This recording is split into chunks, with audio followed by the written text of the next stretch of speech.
Hello, everybody. Welcome back to the channel. My name is Jared Weathers. Very excited to be with you guys. Sorry I haven't recorded a video like this in a while, but we are back, baby. Um, I'm recording this at almost 8 o'clock in the morning. um, all right, let's get into some news. So, first thing I want to talk about was the Virginia. Um, Shit, I literally just had it in my head, and now I don't even remember what it was. Hold on, let me pull it up. Give me a second here. Okay. In Virginia, they approved a redistricting plan. Wow. Which will give the Democrats a boost in the primary, not the primaries, the midterms this year. After Texas, what was it? Texas, North Carolina, and a couple other states decided to redistrict with the Republicans. California, I think Utah also redistricted to boost the Democrats in the midterms this year as well, and now Virginia becomes the I believe third state to do it and help the Democrats in the midterms this year.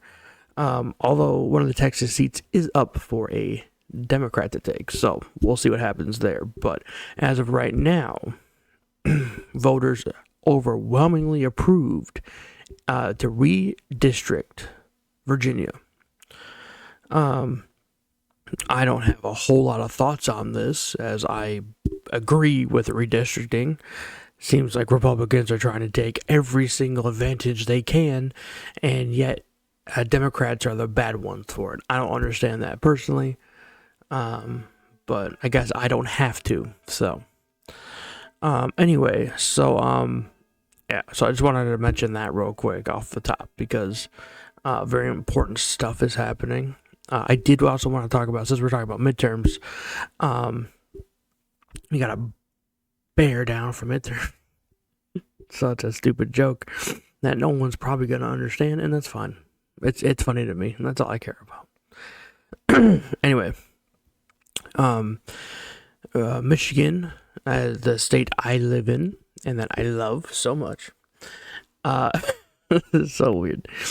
Um, we are getting a new governor this year, as Whitmer has decided to not. She cannot run for re-election, as I believe she already served her 3 terms, and that's how we do term limits, ladies and gentlemen. So because Whitmer has already served her term, her max terms, she cannot be governor anymore. For those of you who may be on the fence of trying to figure out who to vote for, I do. Let me pull this up here real quick.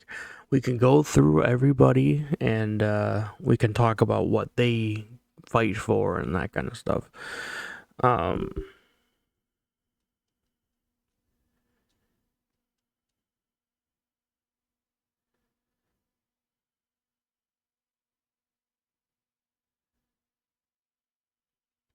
Sorry, my internet is very bad because I shut my bedroom door because my wife is sleeping.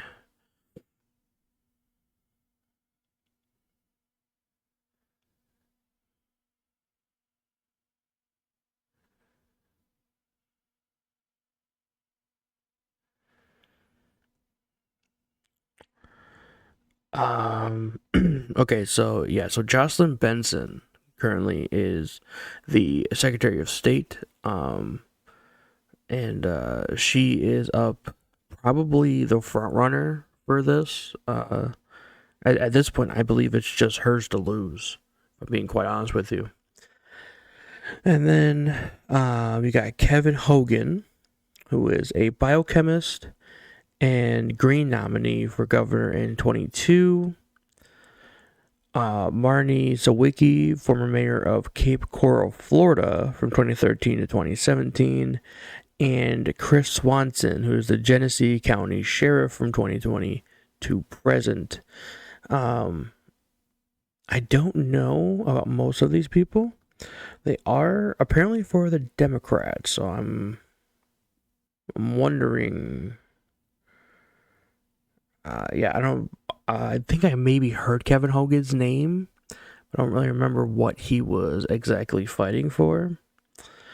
I do like that they asked Pete Buttigieg if he wanted to run because him and his husband, I believe, live up here now, and he apparently declined that. Gary Peters also declined that, but he is losing favor in Michigan very fast. There's a couple other people, I don't know who they are. So one of them is running for U.S. Senate, actually. So we'll see. But Jocelyn Benson has a lot of people behind her. I believe even the current governor.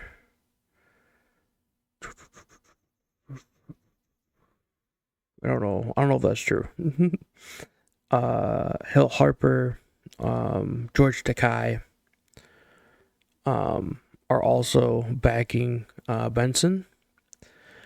You do have John Cherry, who was the former lieutenant governor under what would that be? Granholm. Backing Chris Swanson, and some unions and stuff. Gilchrist actually had Jasmine Crockett, Pramila. I'm gonna butcher her last name. Jayapal, maybe. Ilhan Omar and Rashid Tlaib in his corner. Before he actually he withdrew his nomination. Slotkin and Whitmer declined to endorse, which it makes sense for Whitmer. I don't know why Slotkin did that, but whatever. It's just kind of weird. As of right now, looks like Benson has in the lead with 53%, which makes sense. That just makes sense. I think she's the like I said, she's the front runner. I really think that she's probably gonna win. I don't know enough about these other people. I might do a more in depth kind of look at these people, and we could talk about it when the primary or when the the primary gets closer. Republican Party declared Mike Cox, who has been trying to run for a few years now, still has not won anything. Joyce Gibson, Gipson, she's an advocate. Advocate for what? I don't know.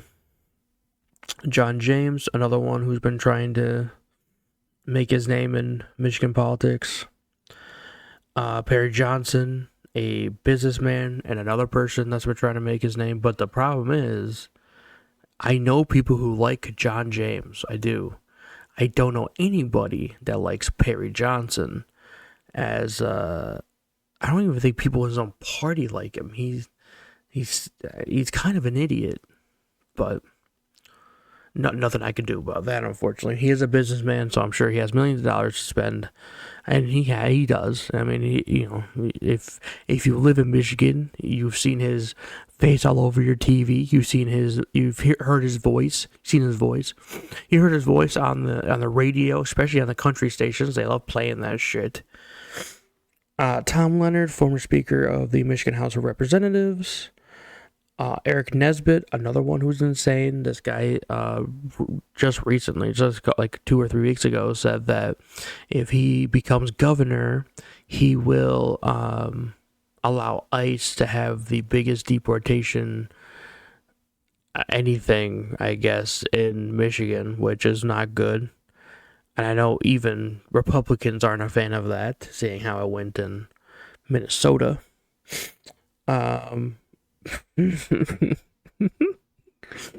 Okay, for everybody who voted in the last gubernatorial election in Michigan. You will remember the name Tudor Dixon. For those who don't know who Tudor Dixon is, I envy you. Tudor Dixon actually went up against Gretchen Whitmer back in 2022. Did not win because she's insane. When she goes on these news stations and they ask her questions, she doesn't answer the question. Wow, I know it's crazy, but like most candidates for stuff will be like, well, I don't think that, I think this, and like try to like reframe the question. I guess she didn't even answer it. She just completely went off on a tangent, and no one voted for her because she sucks. Yeah, so you have Jack Bergman, who is my senator, which I hate. Nothing I can do about that. And Kid Rock apparently also backed John James. No, he backed John James. And then Tom McMillan, who's a member of the Michigan State Board of Education, backed Tom Leonard. Did I talk about Tom Leonard? Yes, I did. Okay, I did mention him.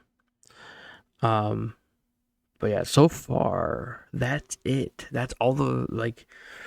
There's a few other people that back John James, John Bumstead, Peter Lucido, Jay DeBoyer, Alicia St. Germain, and Kid Rock.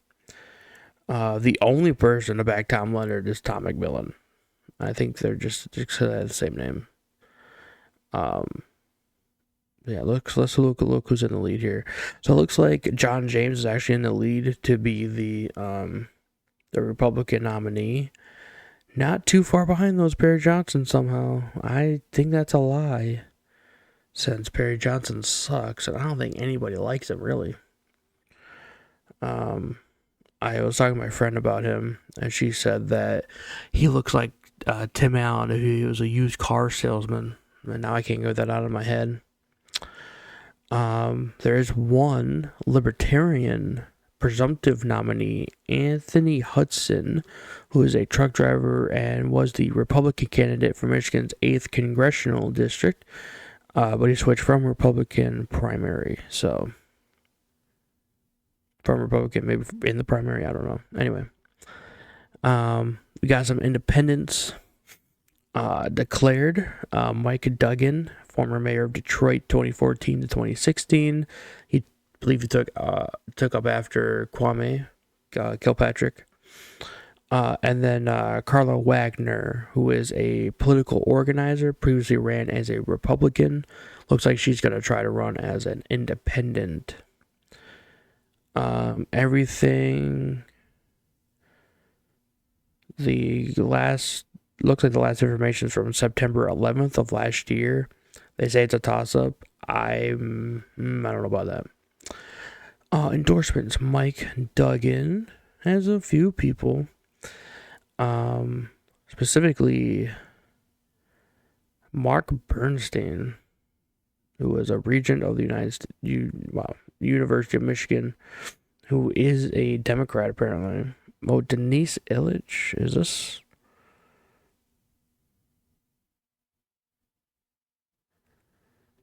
Interesting. Okay.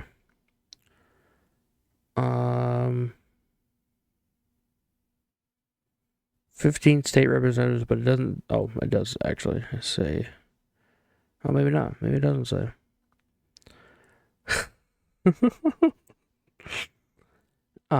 William Clay Ford Jr. Apparently backed Duggan, and Andrew Yang also backed Duggan. Detroit Police Officers Association, a whole bunch. I could sit here, it'd be a good hour just naming these people, mostly because of how long.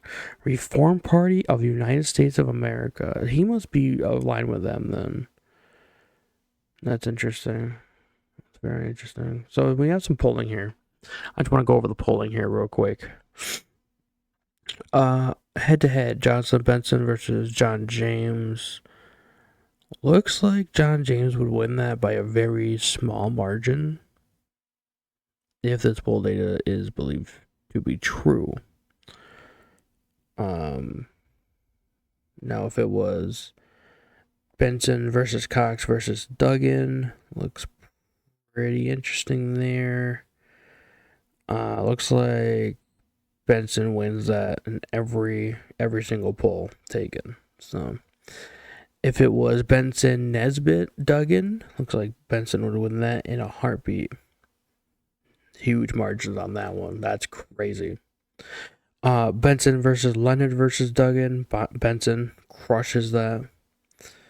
And then if it's Swanson, James, and Duggan, it's like James would win that.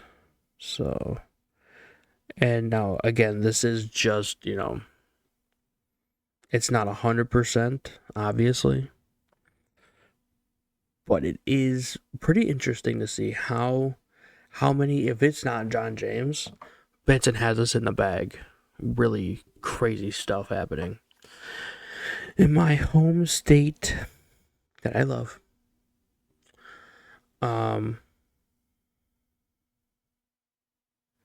Oh, one more thing I wanted to talk about. Okay.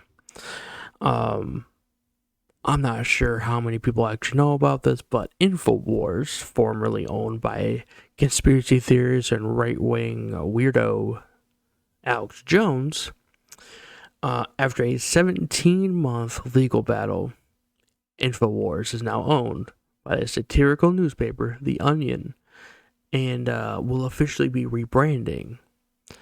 They did post their logo, the new logo. It's a rainbow with the onion in as the O, so it's very cool.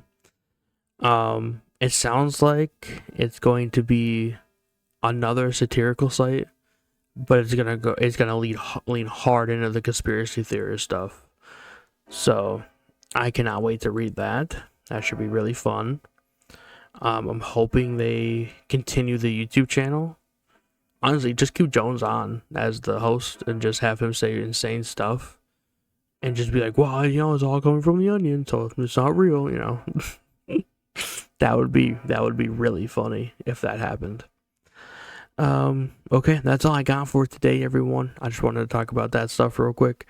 And I'll make I'll actually write a script for the I really want to go in depth with what everybody thinks and what everyone is trying to fight for, and we'll also go into the state, the House and Senate seats that are up for grabs as well, and we'll go more into that stuff. And then comment below if you want me to make a WrestleMania review from this past weekend, because I watched it. I gotta spoil it, but I watched it. Okay, as of right now, that's all I got. Thank you everybody for watching. Comment below if you want a WrestleMania review video. And I'll see you guys next time.